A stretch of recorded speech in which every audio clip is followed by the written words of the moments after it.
What's going on, everybody? Currently en route from Kansas City to Columbus, Ohio. And that's what I want to talk about right there, that knock. Did you hear it?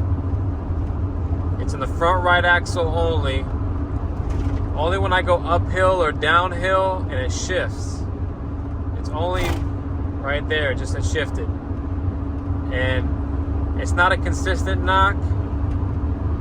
It's just very random, only when it shifts uphill or downhill, but it's very violent in the front right axle only.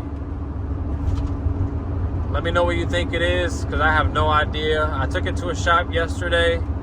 They checked the control arm, the ball joint. They said everything was fine. They said it could be a shock. I mean, they drove it for hours, and they couldn't figure it out. But maybe they just didn't want to. Who knows?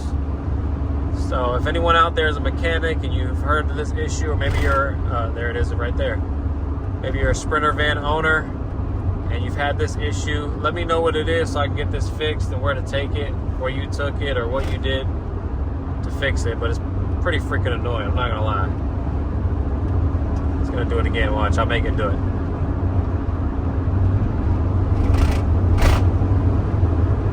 It's not good. Comment below, let me know what you think, please, and thank you.